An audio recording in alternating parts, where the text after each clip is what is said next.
Glória a Jesus. A paz do Senhor, irmãos. Amém? Glória a Jesus. Louvo ao Senhor por essa oportunidade de estarmos juntos para mais uma escola bíblica dominical. Como Deus nos tem abençoado nesses dias com essas lições. Nós estamos na lição de número 11. E a lição número 11, como os irmãos já viram, nós estamos falando acerca do Templo de Salomão. Ela foi dividida em 4 partes, exatamente para que a gente pudesse explorar um pouco melhor o conteúdo dessa lição. Já que quando nós falamos do tabernáculo, nós tivemos várias lições falando acerca do tabernáculo de forma bem detalhada, para que nós pudéssemos observar ali cada parte, como ele foi construído, o que simbolizava todos aqueles utensílios dentro do tabernáculo. Na lição de número 11, acerca do templo, nós não tivemos a oportunidade de ter tudo isso de uma forma bem detalhada, porque numa lição só não caberia, né? Então nós dividimos a direção da escola dominical, o pastor Gideon Júnior, o pastor Arnaud e o presbítero Renato, que são os responsáveis aí pela elaboração dessa revista maravilhosa, dividiram em 4 lições. Na primeira lição nós vimos acerca da escolha do local do templo. Por que foi escolhido aquele local? Por que o templo fora construído exatamente ali? Nós vimos sobre Salomão, o edificador, porque Deus escolheu Salomão para edificar. Na lição de número 2, nós vimos, na segunda parte da lição número 11, nós vimos o material que fora utilizado para construir o templo, como foi preparado tudo, as pedras, o ouro, a prata, a madeira ali utilizada. Nós vimos isso com bastante detalhes. E na terceira parte, que foi na quarta-feira passada, nós vimos exatamente os utensílios do templo. Nós vimos que alguns utensílios que estavam no tabernáculo, eles foram duplicados quando da construção do templo. Por exemplo, no tabernáculo, no lugar santo, nós tínhamos apenas um candelabro. E ele representava Cristo, porque o tabernáculo ele era uma figura de Cristo. Ele representava Cristo como a luz do mundo, aquele que veio trazer luz para aqueles que viviam em trevas. Agora, já no templo, nós temos o quê? 12 candelabros. 12 candelabros. Por que 12? Porque ali a representação é da igreja. Nós vimos que o templo de Salomão, ele é uma figura da igreja, de Cristo e do reino glorioso de Cristo, da nova Jerusalém, daquilo que Cristo preparou para o seu povo. Então nós temos 10 ali, porque representa a igreja. Você lembra em Apocalipse, no capítulo 1, quando Cristo se apresenta como aquele que anda no meio dos 7 castiçais, e os castiçais ali representavam o quê?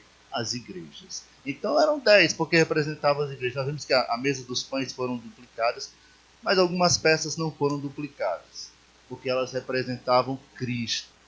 Elas eram a representação de Cristo. Por exemplo, o altar do incenso, o altar de bronze no pátio onde era oferecido o sacrifício, e a Arca da Aliança. A Arca da Aliança não teve mudança nem alteração nenhuma, porque ela é a representação do próprio Deus, que não muda. Nosso Deus, que é imutável. Então hoje, depois de ver toda a construção do templo, ver toda essa parte de edificação, nós vamos ver sobre a dedicação do templo. O templo está pronto e agora o templo vai ser oferecido a Deus. É o dia da grande festa de inauguração. Nós aguardamos ansiosamente a nossa festa de inauguração aqui. Vai ser tão gloriosa quanto essa daqui. Veja que é um momento bem sublime. Nós vamos ver nessa lição aqui todos esses detalhes aí. Salomão, no momento da edificação, da inauguração, da dedicação do templo, os sacrifícios que foram oferecidos naquele dia, a oração de Salomão a Deus naquele dia, que é muito importante. Os irmãos conhecem esse texto, né, lá de 2 Crônicas, no capítulo 7, o momento em que a Arca da Aliança ela entra no templo, ela é colocada no lugar santo. Então nós vamos ver todo esse momento, o momento da glorificação, da exaltação a Deus pelos sacerdotes aqui, os levitas tocando seus instrumentos. E qual o significado disso para nós? O que isso representa para nós enquanto igreja? E que profecias bíblicas estão aqui por trás de tudo isso? O que Deus estava revelando aqui para nós, através de todos esses detalhes aí? É o que nós vamos ver Então, nessa lição de hoje, o momento da festa de inauguração, o momento da dedicação do templo ao Senhor. Como tudo foi preparado, né? A simbologia de todas essas coisas. Veja que a caminhada de Cristo até a cruz, a sua morte, a sua ressurreição, a ascensão de Cristo ao céu, até a questão do batismo com o Espírito Santo, né? Nós vamos ver que está prefigurado aqui nesse momento glorioso dessa festa. E também o momento do arrebatamento da igreja, o momento em que a igreja vai adentrar as regiões celestiais. Tudo isso nós vamos ver que está representado aqui nessa festa de inauguração do templo. Nesse momento em que Salomão faz a dedicação do templo.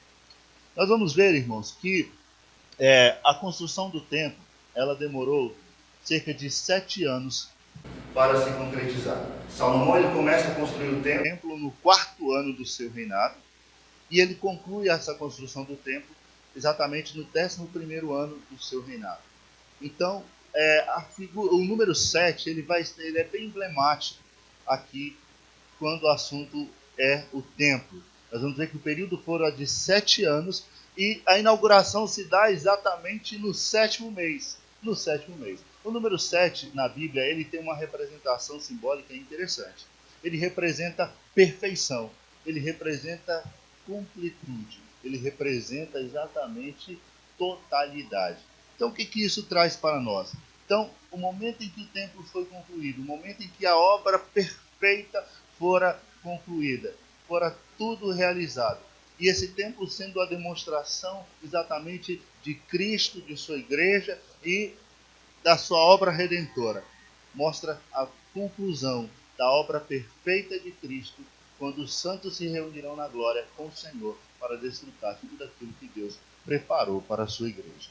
O momento perfeito em que tudo estará resolvido. A igreja vai estar no céu, o céu está tudo preparado, a nova Jerusalém já está preparada para receber os santos, e aí vem o momento glorioso das bodas do Cordeiro.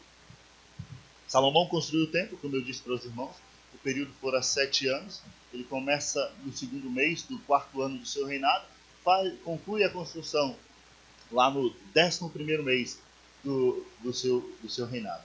Né? Só que a dedicação do templo ela se dá no ano seguinte. Né? Segundo alguns escritores, a dedicação do templo ela não se deu exatamente no mesmo mês em que fora concluído. Houve um período aí de mais ou menos 7 meses, para que, de 8 meses mais ou menos, para que houvesse a festa, fosse preparada a festa. Por que disso? Porque quando a festa aconteceu, foi exatamente no 7º mês do ano seguinte, do 12º ano do reinado de Salomão. E nesse mês desse ano, estavam acontecendo exatamente as festas em Israel. Era o momento das festas e daquelas celebrações que tinham todo ano em Israel. E nós vamos ver o porquê dessas festas.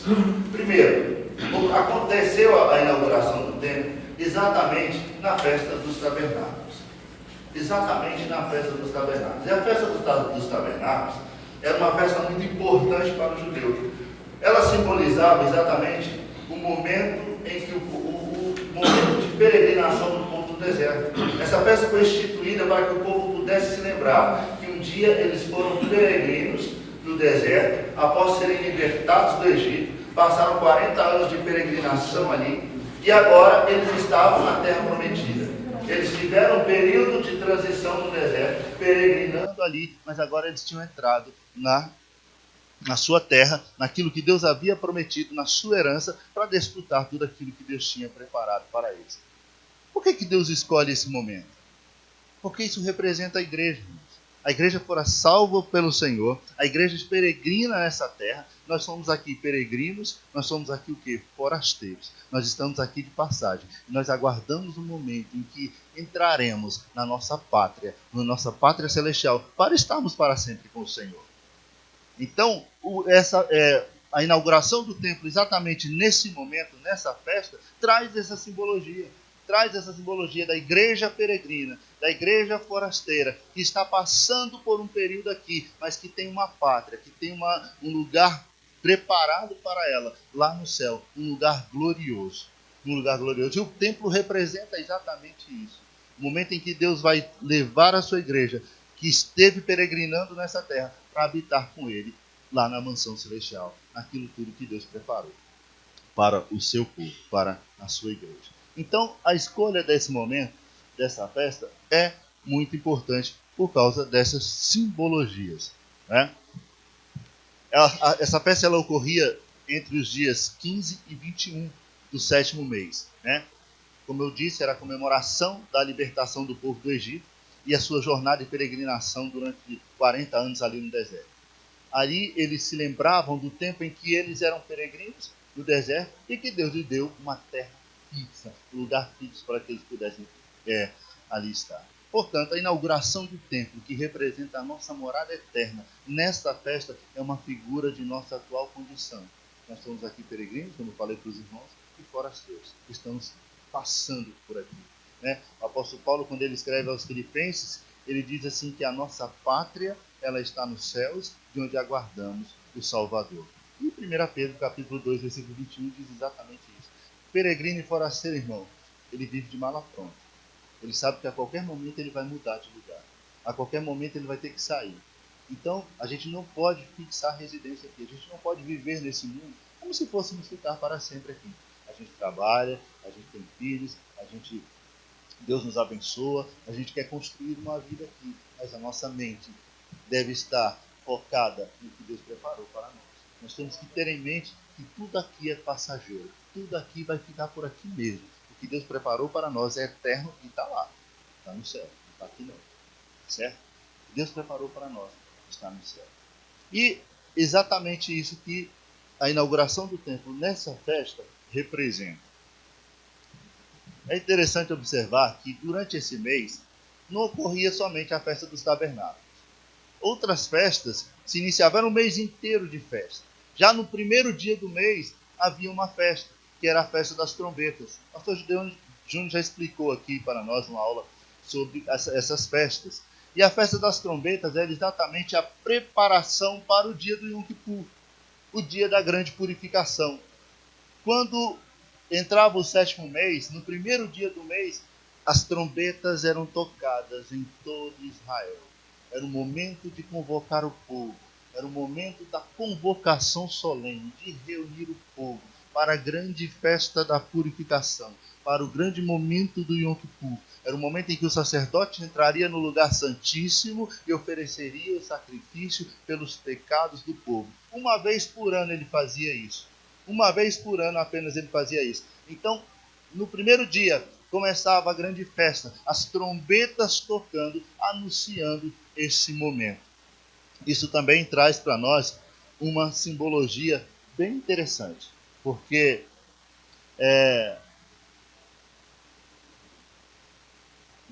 durante a festa das trombetas,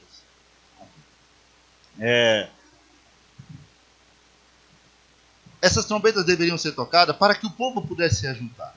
Então a simbologia aqui é exatamente a simbologia do momento do arrebatamento da igreja. O momento do arrebatamento da igreja.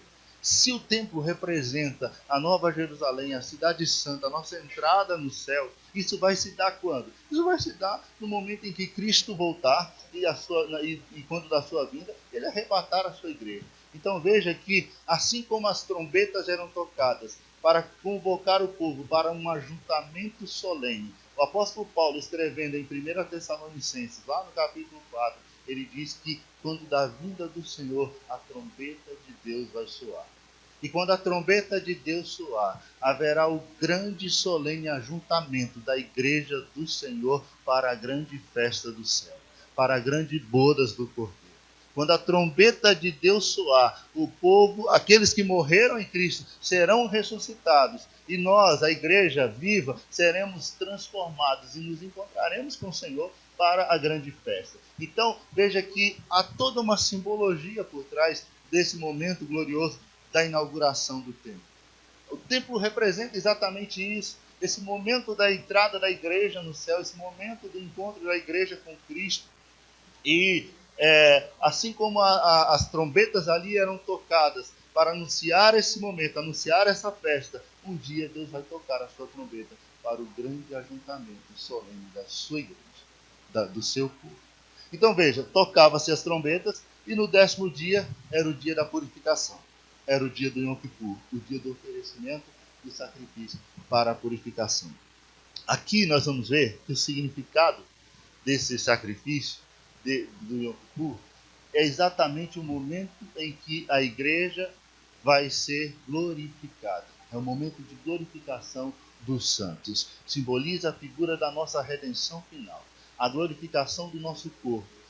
Pois quando nós encontrarmos com Cristo, nosso corpo corruptível, segundo o apóstolo Paulo, no capítulo 15 de 1 Coríntios, ele diz que o corpo corruptível será transformado, será revestido de incorruptibilidade. Né? E aquilo que é mortal será revestido de imortalidade.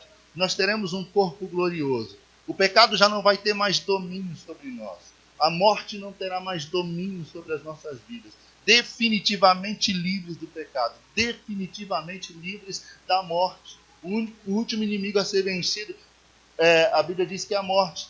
E Paulo diz, olha, onde está o morte, o teu aguilhão? O aguilhão da morte é o pecado, e tudo vai ser quebrado nesse momento. A partir daí, o corpo do pecado será totalmente desfeito. Nós teremos um corpo glorioso, nós teremos um corpo parecido com o corpo de Cristo, e o pecado não terá mais influência nenhuma em nossas vidas, e nós poderemos habitar com Cristo lá nas mansões celestiais, em tudo aquilo que Ele preparou para nós ali na glória. Então veja que há toda uma simbologia na escolha dessa data, na escolha desse mês, do 7º mês, para que isso tudo acontecesse, porque Deus estava ali mostrando, irmãos, tudo aquilo que aconteceria e que vai acontecer com a sua igreja.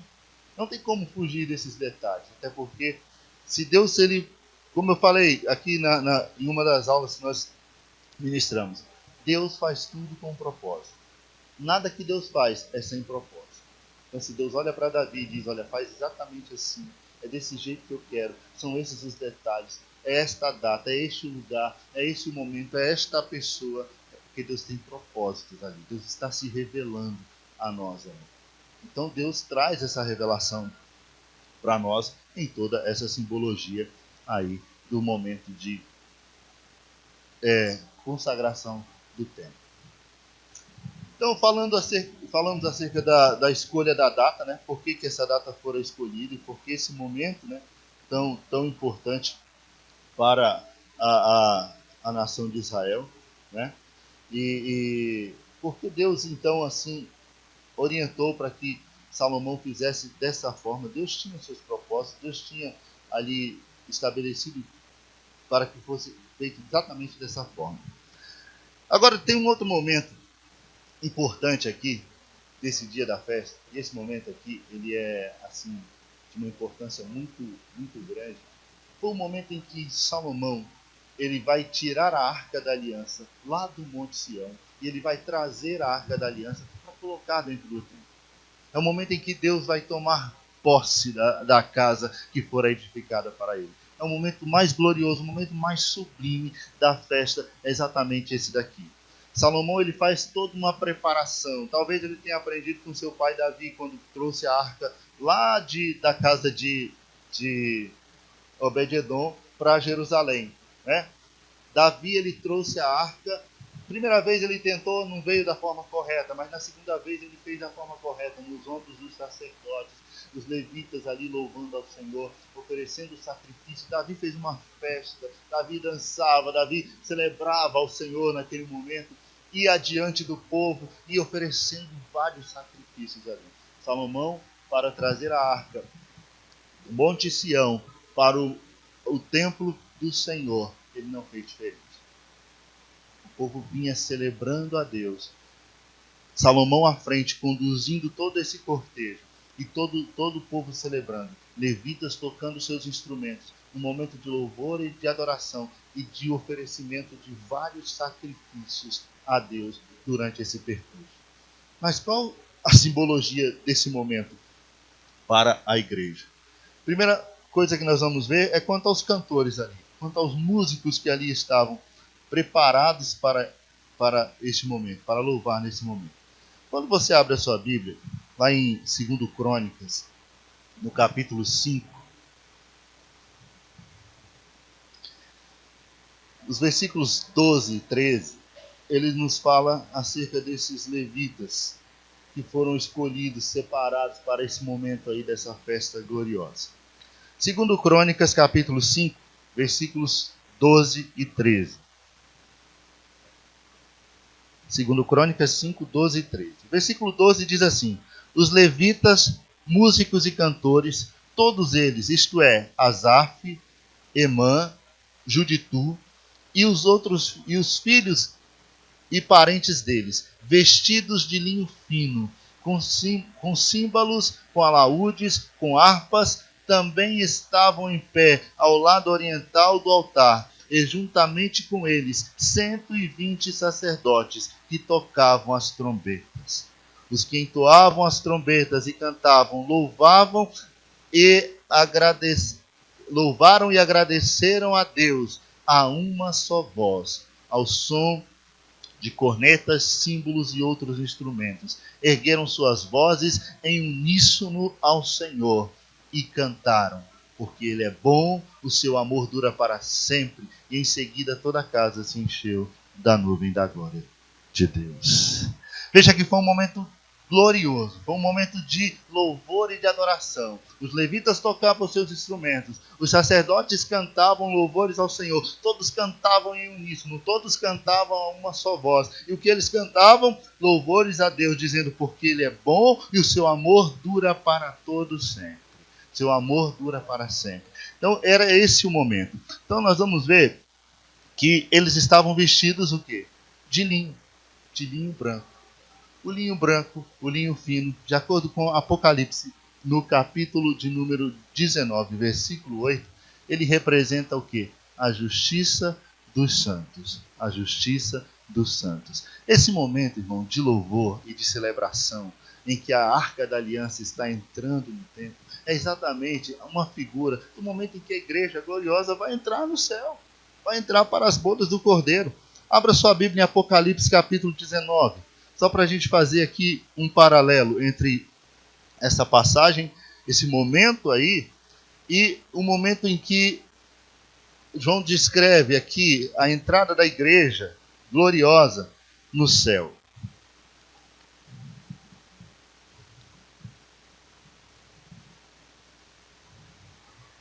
Apocalipse capítulo 19.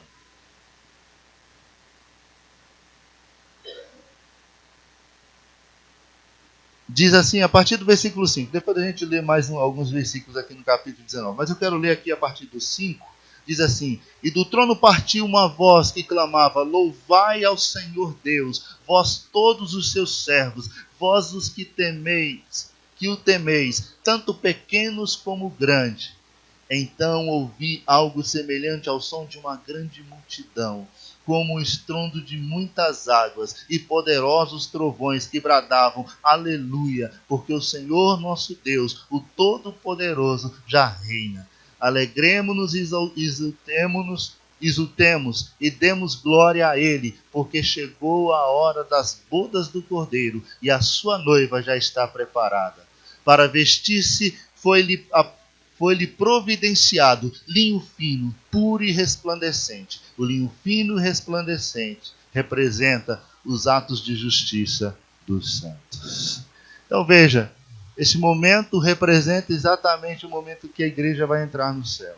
O momento em que serão conclamados a louvar, a glorificar a Deus. Porque no céu, irmãos, é lugar de louvor, é lugar de adoração, é lugar de glorificação a Deus. Então aqui nós vemos no versículo 5, grandes, pequenos, todos são conclamados. E de repente João ouve uma voz cantando ao Senhor. Era uma voz como de muitas águas, eram os santos louvando e adorando a Deus. Era o momento das bodas do Cordeiro, a grande festa do encontro da igreja com o Senhor. Está aqui prefigurada nesse momento glorioso aí da inauguração do templo. Um detalhe interessante também é a questão dos 120 sacerdotes que tocavam as suas trombetas. Nós vimos aqui no capítulo 5. E achei interessante a comparação que os escritores, que os irmãos fizeram acerca desses 120 sacerdotes que estavam ali na festa e que tocaram as suas trombetas durante esse momento, a representação aqui que fora feita é exatamente do momento em que o Espírito Santo desce sobre os 120 no cenáculo. É interessante, né? A igreja, Jesus ele vai para o céu, ele é assunto aos céus e ele dá uma ordem aos seus discípulos. A orientação de Jesus é: fiquem em Jerusalém até que do alto vocês sejam o quê? Revestidos de poder. O Espírito Santo virá, vai descer sobre vós o poder do Espírito, né? Para que vocês possam ser minhas testemunhas. E 120 estavam reunidos ali naquele momento. E veja que quando houve a manifestação do Espírito Santo, quando o Espírito Santo desce sobre aquelas pessoas elas saem do cenáculo. E quando elas saem do cenáculo, elas saem falando em outras línguas, falando das grandezas de Deus. Aquelas pessoas saem tocando a trombeta naquela cidade, para aquela multidão. A cidade estava repleta de gente, era a festa do Pentecoste. A cidade estava lotada, pessoas de várias regiões, e elas ouviram aqueles homens falarem da grandeza de Deus em suas próprias línguas em que eram nascidos. Então as trombetas foram tocadas ali por aqueles 120 homens, por aquelas 120 pessoas, quando elas saem do tabernáculo, anunciando o Evangelho do Senhor, anunciando que o Evangelho agora estava aberto para todas as pessoas. E naquele dia, quase 3.000 almas se renderam aos pés do Senhor Jesus. Então, achei interessante fazer essa simbologia, né? E o fato de cantarem em uma só voz, exatamente, representa essa unidade da igreja, né? Essa unidade da igreja. Nós estamos afinados em uma só voz, falando a mesma coisa, no mesmo amor, no mesmo propósito, firmes na mesma palavra, guiados pelo mesmo Deus, né? Essa unidade na igreja. Representando Cristo desde a sua chegada. Veja que a Arca da Aliança, né? Ela é cortejada, ela é cercada de louvor e de adoração, desde o momento em que ela sai de lá do monte, Sião, até o momento em que ela entra no lugar santíssimo, lá dentro do templo, né? E aqui há uma figura de Cristo. Nós vemos que Cristo, desde o momento do seu nascimento, desde o momento em que ele veio à terra, ele é também, da mesma forma, louvado e glorificado desde a sua chegada. Ele foi recebido com cânticos de louvores por um coral de anjos. Lembra que quando os pastores estavam ali no campo, né? Quem foi anunciar aos pastores no momento do nascimento de Jesus? Os anjos. E tinha um coral de anjos louvando a Deus pelo nascimento de Jesus, né? E não parou por aí. Quando Jesus vai ser apresentado no templo,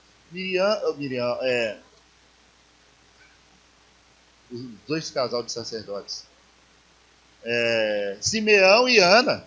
Simeão e Ana, né? Nós temos o cântico de Ana, nós temos o cântico de Simeão, né? Nós temos esse momento, sem falar do momento em que Cristo entra em Jerusalém, né? Montado em um jumentinho, aquele momento de adoração, aquele momento de glorificação. Então, durante todo o seu percurso aqui, a sua trajetória aqui, Jesus foi louvado pelos anjos, Jesus foi louvado pelos homens, e agora, quando ele está no céu, assentado à destra de Deus, ele está sendo louvado e adorado pelos anjos ali também.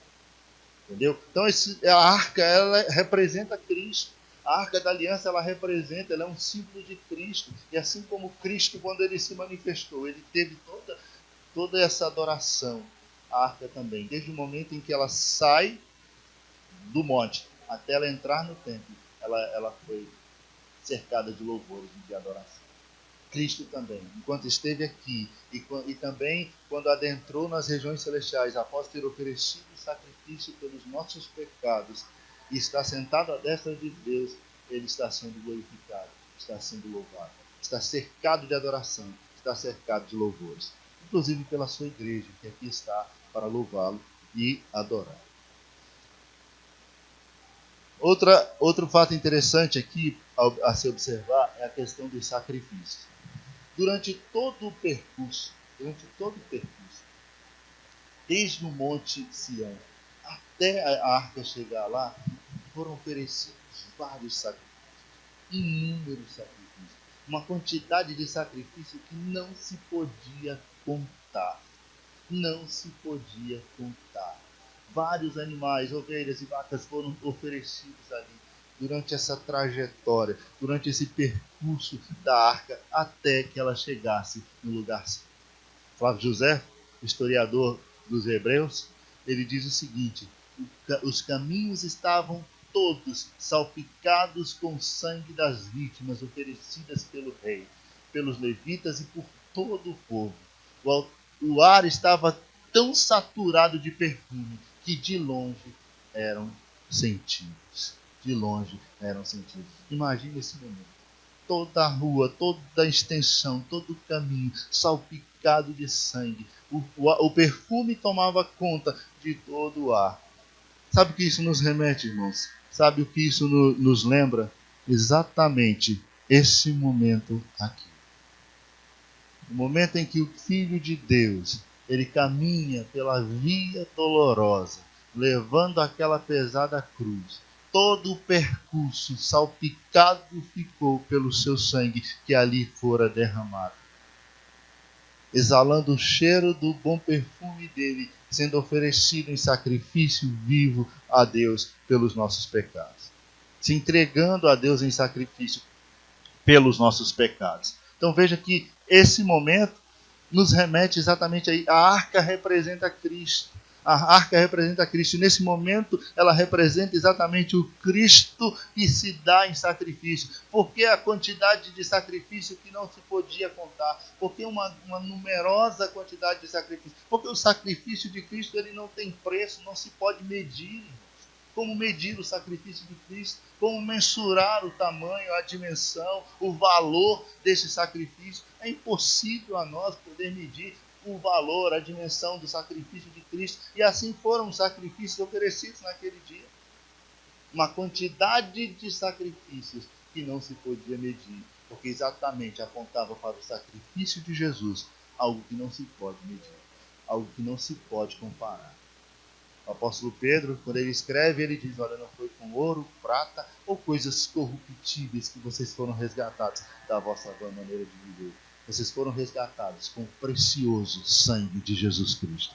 Então aquela arca, ela representa Cristo. E aquele momento que ela é transferida dali, do monte, para o templo, é exatamente esse momento glorioso em que Cristo caminha, carregando a sua cruz, derramando o seu sangue para oferecer-se em sacrifício a Deus pelos nossos pecados. Veja que momento glorioso, né, irmãos? Que comparação gloriosa de se ver nesse momento da festa. Então, passado esse momento, a Arca da Aliança está no templo, no lugar santo, né? Vem o momento da oração de Salomão. A oração de Salomão. Veja que Salomão, irmãos, ele construiu aqui uma plataforma de bronze, né, exatamente para esse momento. Um palco, né, que ele construiu, um altar, não sei como você queira chamar. Exatamente para que ele pudesse ficar aqui, numa posição que ele pudesse ser visto por todo o povo. Né? E esse momento é o momento em que Salomão ele vai agradecer a Deus, porque Deus ele ouviu as orações de Davi, ele ouviu, ele cumpriu a sua promessa para com Davi, né? Quando Davi propôs no seu coração de edificar o templo, Deus honrou aquele desejo de Davi, Deus fez promessas a Davi, e aqui está sendo concretizado tudo aquilo que Deus havia prometido. Então Salomão, de uma forma sublime, agradece a Deus nesse momento. Nós vamos ver que Salomão aqui, ele é um tipo de Cristo. Ele representa Cristo. Nós já vimos isso, né? Que Davi fora um tipo de Cristo, representando Cristo quando da sua primeira vinda, do seu momento de peregrinação aqui nessa terra, seu momento de perseguição, de rejeição. Né? Mas Salomão não, ele representa o Cristo no momento da sua segunda vinda, o Cristo glorificado. Ele é um tipo de Cristo. E nós vamos ver isso relacionando, fazendo um paralelo entre a oração que fizera Salomão e a oração que Cristo fez lá no Evangelho de João, no capítulo 17, a oração sacerdotal de Jesus. E nós vamos ver que há uma semelhança bem interessante. Né? Primeiro, né, após haver esse momento de gratidão, de agradecer a Deus. Você pode acompanhar isso aí na sua Bíblia, lá em 2 Crônicas, no capítulo 5, tá? Lá Desculpa, capítulo 6. A oração está no capítulo 6, a partir do versículo 14. 2 Crônicas, capítulo 6, a partir do versículo 14. Nós temos a oração de Salomão. E diz assim: e orou, ó Senhor Deus, Senhor Deus de Israel, não existe nenhum Deus semelhante a ti nos céus, nem na terra. Tu que guardas a tua aliança, a aliança de amor e misericórdia para com os teus servos, que de todo o teu coração, de todo o coração andam de acordo com a tua vontade. Cumpriste a tua promessa a teu servo Davi, meu pai. Com a tua boca a fizeste e com o teu braço estendido realizaste. Então veja que é um momento em que a promessa de Deus se cumpre. E Salomão, ele feliz por ver isso, glorifica a Deus. Mas ele continua a sua oração. E nós vamos ver que ele vai começar aí a interceder exatamente pelo povo. Ele vai orar pelo povo. Ele vai dizer: olha, Deus, quando esse povo estiver em necessidade, quando esse povo te deixar ou pecar contra ti, e tu enviar a peste, tu enviar a fome, tu enviar a seca sobre a terra, se esse povo se arrepender, se esse povo vier a este lugar e orar neste lugar, atende, responde a oração desse povo. Olha, se esse povo pecar contra ti, se esse povo se afastar de ti, e tu permitires que os seus inimigos venham sobre ele e os levem prisioneiros, os levem escravos, lá de onde eles estiverem, quando eles orarem com a face voltada para este lugar, ouve a oração desse povo. É interessante a oração de Salomão. Você lembra de Daniel? Você lembra que Daniel, quando ele estava lá no cativeiro de Babilônia, ele pediu para que fosse feito no seu quarto uma janela, e a janela não podia ser aberta para qualquer lugar. A janela do quarto de Daniel, ela tinha que estar voltada para Jerusalém. Ele sabia que lá estava o templo. Apesar do templo ter sido destruído, ele sabia que Deus estava com os ouvidos atentos à oração daquele lugar. E ele conhecia isso aqui. Ele conhecia essa história. E ele deixa a janela aberta, voltada para lá, porque ele todo dia, 3 vezes por dia, se ajoelhava diante de Deus, com seus olhos voltados para Jerusalém, para o local onde estava o templo, para buscar ao Senhor, para orar ao Senhor. E Salomão, ele pede isso. E Deus atendeu a oração de Salomão. No final, Deus diz: olha, o que você pediu, eu vou fazer. Você pediu, eu vou fazer. Então ele ora pedindo a Deus para que socorresse o povo em tempo de fome, em tempo de calamidade. Ainda que tudo isso fosse consequência do pecado do povo, do afastamento do povo. Se esse povo se arrepende, se esse povo volta arrependido para o Senhor, que o Senhor os acolhesse. E for assim durante toda a história de Israel. Aqui sim, oração profética. Oração profética, Oração profética. Hoje a gente vê tanto esse negócio de oração profética, Oração profética, orar por revelação, deixa eu orar por você, porque eu quero orar por você, vou orar por revelação. Tem um pé atrás nessas orações por revelação, está certo? Que a revelação de Deus para nós está em sua palavra. Não acredito, não duvido que Deus fale, Deus revele e Deus mostre, Mas cuidado com isso. Cuidado com essas orações por revelação. Mas aqui estava uma oração profética. Salomão estava orando, estava intercedendo pelo povo. E tudo aquilo que Salomão colocar em sua oração, todas aquelas situações ali descritas, o povo iria enfrentar mais à frente. O povo iria passar. E Deus com certeza estaria com o povo naquele momento, quando o povo se arrependesse e se voltasse para ele.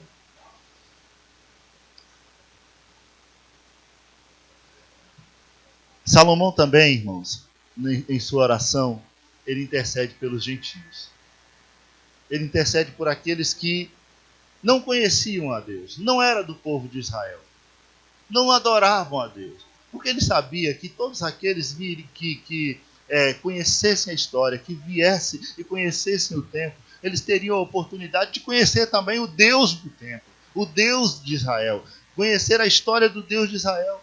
E ele diz: olha, eu oro por eles, porque eles virão aqui, vão conhecer o teu santo nome, através da divulgação de tudo isso, das tuas grandes obras, dos teus grandes feitos. Os ímpios, as pessoas que não conhecem o Senhor, os gentios, eles virão também aqui. E quando essas pessoas vierem e reconhecerem o Senhor como Deus e clamarem a Ti, ouve a oração desse povo também. Esteja atento os seus ouvidos à oração desse povo também, a fim de que todos os povos da terra conheçam o Teu nome e o temam como o Teu povo Israel. Esse era o desejo do coração de Salomão. Era um desejo missionário. Era um desejo de que o amor de Deus, a graça de Deus, a misericórdia de Deus fosse estendida a todas as nações, a todos os povos, que todos viessem a conhecer a Deus e temer a Deus pelos seus grandes feitos. E ainda que aqueles homens que não eram do povo de Deus viessem ali e clamassem ao Senhor, o desejo de Salomão era que Deus ouvisse a oração daqueles homens, que Deus atendesse às orações daqueles homens. E fazendo um paralelo, irmãos, dessa oração de Salomão com a oração sacerdotal de Jesus, é interessante, né? Que Jesus ele começa a sua oração orando pelos seus discípulos, intercedendo pelos seus discípulos, né? Para que Deus os guardasse, para que Deus os livrasse. Está ali no capítulo 17 do Evangelho de João, né? O momento em que Cristo intercede pelos seus discípulos, intercede por aqueles que são seus.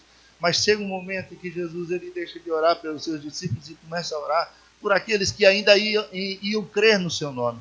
Ele começa a orar por aqueles que não eram judeus, que não estavam ali, por aqueles que ainda não tinham nem nascido. Nós, por exemplo, ele começa a orar por todo aquele que, através da pregação do Evangelho, viesse a crer em sua palavra, viesse a crer em seu nome. Então veja esse paralelo. É um tipo de Cristo. Até no momento da sua oração, nós vemos aqui a figura de Cristo. Salomão, nesse momento, representa Cristo quando da sua oração sacerdotal. A resposta de Deus. Veja que no momento o momento da resposta de Deus, que quando Salomão termina de orar, está aí no capítulo de número 7, início do capítulo 7, né? A glória de Deus se manifesta. Deus responde com fogo. Desceu fogo do céu sobre o altar. O fogo de Deus se manifestou. E em alguns momentos da história do povo de Deus, Deus se manifestou assim. Deus se manifestou dessa forma. Você lembra que quando fora o momento da inauguração lá do tabernáculo, Deus também manifestou assim. Deus também fez cair fogo do céu para consumir o holocausto que estava ali, o sacrifício que estava sendo oferecido. Não foi a primeira vez que desceu fogo neste lugar, porque quando Davi ofereceu sacrifício aqui, na eira de Araúna, Deus também respondeu com fogo, Deus também manifestou o seu fogo e consumiu o sacrifício que ali fora oferecido. E toda vez que há uma manifestação dessa de Deus, é sinal da aprovação de Deus, é sinal que Deus está recebendo o sacrifício que ali está sendo oferecido. Essa manifestação de Deus revela exatamente isso, revela a aceitação de Deus. Veja que quando Elias e os profetas de Baal estão ali, né, em conflito, naquele monte, né, o Deus que respondesse com fogo é que seria o Deus verdadeiro. E quando Elias ora, Deus manifesta a sua presença ali, a sua glória ali. O fogo desce, lambe a água que estava ali, consome a lenha, consome o sacrifício, consome o holocausto. Deus se manifesta de uma forma gloriosa, né? E aqui não foi diferente. Quando Salomão termina de orar, desceu fogo do céu. Houve essa manifestação gloriosa de Deus, descendo como fogo.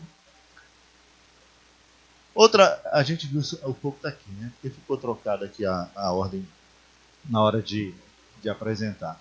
Então veja só, o fogo representa, aqui eu achei interessante essa comparação que os irmãos fizeram, os irmãos que escreveram a lição, essa comparação do fogo com o batismo com o Espírito Santo, né? O fogo com o batismo com o Espírito Santo. Porque no dia de Pentecostes, o que acontece ali no cenáculo?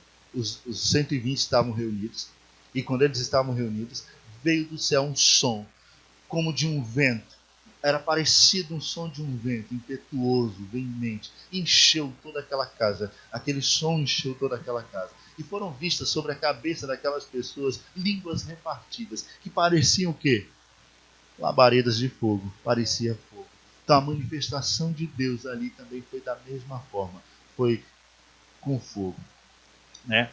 E aqui, aquilo que nós já falamos para os irmãos, as formas como Deus se manifestou com fogo no Velho Testamento. No momento em que o tabernáculo for oferecido, o sacrifício de Davi na eira de Araúna, o sacrifício de Elias no Monte Carmelo. Né? Esses sacrifícios apontam para o momento em que Cristo, ao ser recebido no céu, rogaria ao Pai para que enviasse o Espírito Santo e batizasse com fogo espiritual os seus discípulos, para que se cumprisse as profecias. Então, no momento em que Cristo ele disse para os seus discípulos que fiquem em Jerusalém, eu vou para o Pai, mas quando eu for, o que é que eu farei? Eu rogarei ao Pai e ele vos enviará o Espírito Santo.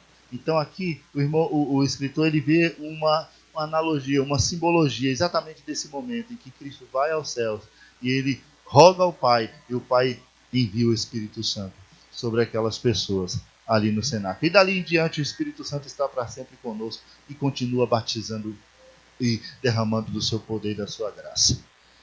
Outro momento importante, irmãos, foi o momento em que a nuvem da glória de Deus encheu toda aquela casa.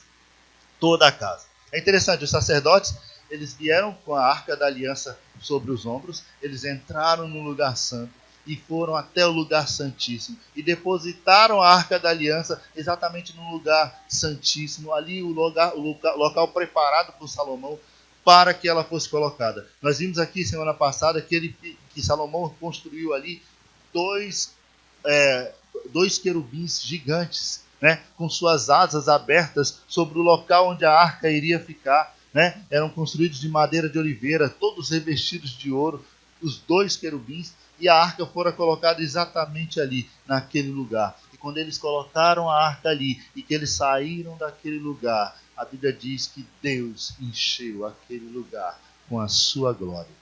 Deus encheu. O tema aqui colocado é o momento em que Deus ele toma posse da sua casa. Deus toma posse do lugar que fora preparado para ele.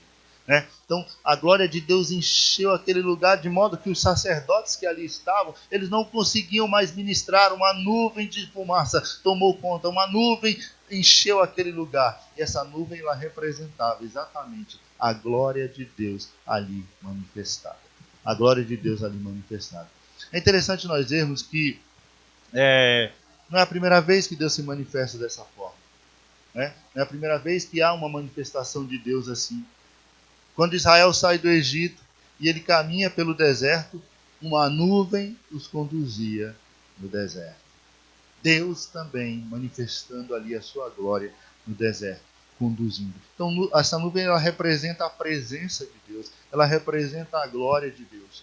Então guiava o povo no deserto pelaquela nuvem. Se a nuvem se movia, o povo entendia que era o momento de levantar acampamento e de se retirar e de caminhar.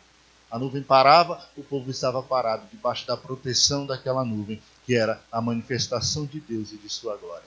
Quando Deus se revela a Moisés no Sinai, de que forma Deus aparece? Também numa nuvem, também envolvido por sua glória, também envolvido pela sua presença ali naquele monte.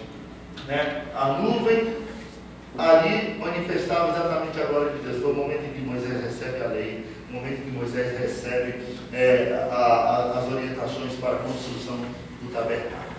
Né? Um outro momento interessante que houve uma manifestação de Deus, né, e que uma nuvem envolvia Cristo, foi no Monte da Transfiguração. Você lembra do Monte da Transfiguração? Jesus ele pega seus discípulos, Pedro, Tiago e João, e diz: vamos ali comigo, vou mostrar algo interessante para vocês. E quando chega naquele monte, Jesus ele é transformado, ele é transfigurado em um corpo glorioso, e aqueles discípulos veem Jesus ali. E vem juntamente com Jesus quem? Moisés e Elias. Naquele momento há uma nuvem que envolve aquele lugar, uma nuvem gloriosa da presença de Deus. Era tudo tão brilhante que os discípulos não conseguiam olhar para o tamanho daquela luz que ali brilhava. A glória de Deus ali manifestada. Né? E nós vemos também, lá em Atos dos Apóstolos, um outro momento em que Jesus ele é assunto aos céus e ele é envolvido por quê? Por uma nuvem. E quando a Bíblia diz acerca da volta de Jesus, ele diz que ele virá nas nuvens. Então a nuvem ela sempre tem essa simbologia na Bíblia, né? Representa a presença de Deus, ela representa a manifestação da glória de Deus. Então quando a casa foi cheia dessa nuvem, era o sinal de que Deus estava presente ali. Deus estava dentro daquela casa. A glória de Deus estava envolvendo aquele lugar. Deus estava recebendo aquela casa, naquele momento em que estava sendo oferecido.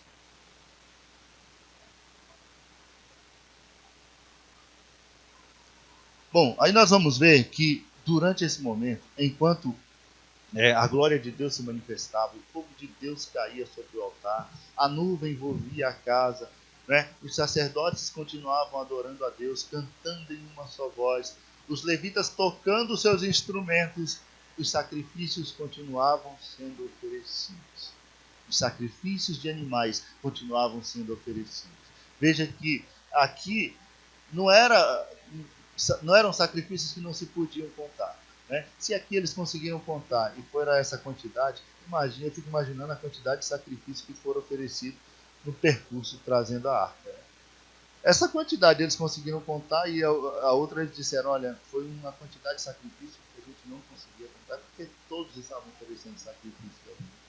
Mas aqui esse momento é o momento em que a arca já entrou no templo. Né? Deus já manifestou o seu fogo sobre o altar. A glória de Deus já encheu a casa. Mas o povo ainda continuou oferecendo sacrifício. Salomão e o povo.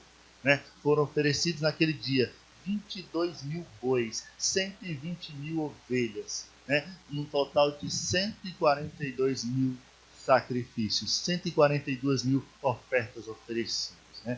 Com a manifestação da glória do Senhor enchendo a casa, e o fogo de Deus queimando no altar, o rei e todo o povo ofereceram inúmeros sacrifícios a Deus naquele dia, oferecendo ao Senhor. O que isso representa para nós? O que isso representa para a igreja? Olha só, veja que no dia de Pentecostes, quando Deus manifesta o seu poder, quando a glória do Senhor enche a casa e os discípulos recebem o Espírito Santo e eles saem de dentro do cenáculo, falando em outras línguas, falando das grandezas de Deus na língua daquele povo que estava ali naquela região. Né? Pedro fez um discurso explicando que o que estava acontecendo ali era o quê? Era o cumprimento da promessa que fora feita por Deus lá no profeta Joel, né? Que ele derramaria do seu espírito sobre toda a carne. E muitas pessoas arrependidas dos seus pecados se lançaram aos pés do Senhor. Né? Foram quase 3 mil almas que se converteram ali, foram quase 3 mil pessoas que aceitaram a Cristo ali.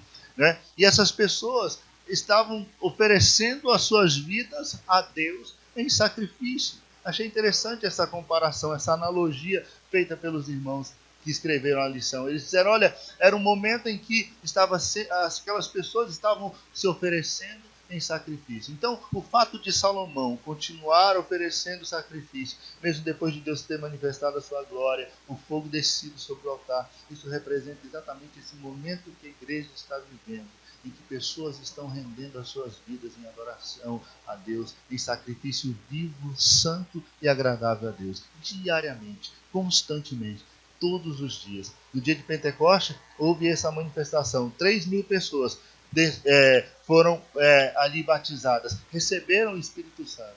Por isso Paulo diz que nos tempos que nos apresenta, que nós temos que nos apresentar a Deus como sacrifício vivo, santo e agradável. É o texto de Romanos, né, que nós já conhecemos. Porque nós somos esse sacrifício. Esses sacrifícios que se repetem, que continuam. Né?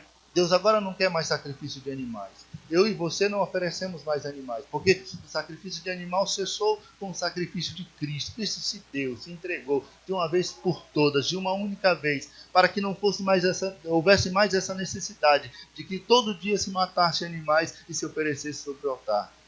Agora sou eu e você, sacrifícios vivos sendo oferecidos a Deus todos os dias. Né? Todos os dias. Então, essa simbologia desse continuar de oferecer sacrifício ali, mesmo depois da manifestação de Deus, representa exatamente esse momento em que a igreja vive, em que nós estamos oferecendo as nossas vidas a Deus em sacrifício vivo, santo e agradável a Ele. Bom, visto tudo isso, né? Visto toda essa simbologia desse momento, dessa festa, essa festa gloriosa, né? Para encerrar, para concluir, nós temos aqui a Jerusalém Celestial. Claro que isso aqui não é absolutamente nada, né? Mas o homem, na sua finitude, na sua limitação, ele tenta enxergar um pouco do que poderá ser todo o brilho, todo o resplendor, toda a glória que um dia Deus vai se manifestar. Mas a Bíblia é muito clara, nunca subiu à mente, nunca desceu ao coração. Os olhos não viram, os ouvidos não ouviram. Foi o que Deus preparou para nós, então não há como, nós não temos como descrever. Na nossa limitação, o máximo que nós podemos fazer é isso aí. É um lugar glorioso, e se você pensar, isso ainda pode ser melhorado, e se você pensar, ainda pode ser melhorado, e nós nunca vamos alcançar, né, a plenitude de tudo aquilo que Deus preparou para nós. Mas um dia nós estaremos lá, para a glória e honra do nome do Senhor, por misericórdia de Deus, por causa do amor de Deus. Amém? Ele nos fez a promessa em sua palavra. E é por isso que nós estamos aqui, porque nós cremos na sua palavra, na sua promessa. Amém? Glória a Deus. Diante desse precioso estudo, podemos entender que estamos aguardando o momento profético em que Jesus retornará sobre as nuvens para nos levar à morada eterna. Essas moradas já estão prontas, né? Jesus disse, olha, eu vou preparar lugar. E se eu for e vos preparar lugar, aí eu virei e eu vos levarei, né? Entretanto, vivemos agora um período de dedicação do templo eterno. Assim, nós somos sacrifícios que estão sendo queimados com o fogo divino sobre o altar de Deus. É aquele que nós falamos, nossos corpos oferecidos em sacrifício a Deus, sacrifício vivo, santo e agradável, todos os dias. E tudo isso na presença de Deus. Veja que aqui nós somos templo e habitação do Espírito Santo, né? Lá no céu, Cristo será o templo. Cristo será o templo. Em Apocalipse, no capítulo 22, a Bíblia diz, ó, lá não tinha necessidade de templo, porque o próprio Cordeiro é o seu templo. Aí nós é que habitaremos nele, nós é que estaremos nele, e para sempre com ele. Amém? Então que o Senhor nos abençoe, foi muito interessante, né? Tive a honra, o privilégio de poder compartilhar com os irmãos essa lição maravilhosa, essa lição de número 11. Dividimos assim, essa é a última da lição 11, mas nós vamos continuar ainda temos mais 2 lições, é isso, pastor Gideon Júnior? Porque nós vamos falar o pastor Gideon Júnior vai entrar falando agora acerca do segundo templo, do terceiro templo, não é isso? Do segundo, da destruição. A destruição do primeiro templo, aí vem a construção do segundo, melhoramento de Herodes, aí vem a destruição do segundo e o terceiro. Irmãos, tem muito mais coisas ainda para saber sobre o templo. Coisas interessantíssimas, importantes. Porque esse templo aqui, ele foi destruído, né? Quando Nabucodonosor invade Jerusalém, no ano 500 e alguma coisa, antes de Cristo, destrói esse templo aqui, né? Aí depois, quando o povo retorna do cativeiro, eles constroem um segundo templo. Não era tão suntuoso e tão grandioso quanto esse, nós vamos ver, né? Herodes depois vem e faz umas melhoras nesse templo, né? Nós vamos estudar tudo isso, nós vamos ver tudo isso. E depois esse templo, no ano 70 depois de Cristo, ele é destruído quando Jerusalém é invadida. Mas há uma promessa de que um outro templo será erguido neste lugar. E quando isso acontecer, é o momento em que Cristo estará reinando sobre a terra. Então nós vamos ver mais detalhes disso aí com o pastor Gideon Júnior. Vai ser muito bom. Não deixe de acompanhar, tá certo? É muito importante, é muito interessante que a gente discute sobre essas coisas. Amém? Curva a sua cabeça, mesmo assentada aí onde você está. Vamos agradecer ao Senhor. Pai querido e santo, eu te louvo, Pai. Eu te agradeço, Senhor, pelo privilégio de poder estudar essas coisas, de poder entender estas coisas. Ó Deus amado, Tu revelaste, ó Deus, Teu amor, Tua graça, Tua misericórdia para conosco, através da Tua palavra. Tudo aquilo que Tu tens preparado para nós. Como o Senhor é bom, como a Tua misericórdia dura para sempre. Nós só temos que Te louvar, ó Deus, que Te render a adoração. Nos salvar, Senhor, já é muito mais do que nós precisamos, mas além disso, o Senhor, por teu amor, por sua misericórdia, preparou para nós novo céu, nova terra, onde habita a justiça, onde habita a paz, onde a igreja vai desfrutar contigo de tudo aquilo que tu tens preparado para nós. Te louvamos, Senhor. Guarda-nos em teu amor, guarda o nosso coração, livra-nos do pecado, de tudo aquilo que é maligno, para que possamos estar prontos, preparados para o momento glorioso da tua vinda, para que possamos estar contigo na glória. Te louvamos e te agradecemos, em nome de Jesus. Amém. Que precioso, né, irmãos? Que precioso. Só Deus para abençoar. Obrigado, pastor amado. Só Deus para recompensar. E tudo isso guardado, isso tudo agora em arquivos. Olha, irmãos, durante muitos anos, nós fizemos algo que foi, infelizmente, ouvir alguém da grandiosidade como nosso pastor Gedeon, e a gente não tinha condições de gravar. Que pena, né? Já imaginou ter todo o material do papai como temos hoje? A possibilidade, porque hoje, graças a Deus, a gente consegue gravar, a gente consegue ter. Na época do papai nós temos fitas que a mamãe está tentando recuperar, e assim com o tempo se perde. Com o tempo se perde. Mas Deus vai nos dar condições de ter todo o material do papai em mãos e nós vamos gravar e vai ficar eternamente para a gente. Que coisa boa, né? Aqueles irmãos que não puderam pegar a lição 11, parte 1, parte 2, parte 3, estão hoje aqui pegando a parte 4, já está no site. Está no site, né? É YouTube, né? YouTube. Já está na nossa página no YouTube. Então aproveite. A de quarta ainda vai ser inserida. A de hoje é impossível, né? Acabou de gravar. Não tem condições. Mas aproveite, meu irmão. Aproveite. E o estudo completo, quando o irmão entrar no YouTube, é a capa da nossa revista. Você tem lá no YouTube, playlist, é a capa da nossa revista. Tá certo? Aproveite, se delicie, cresça mesmo. Amém? Vamos louvar a Deus.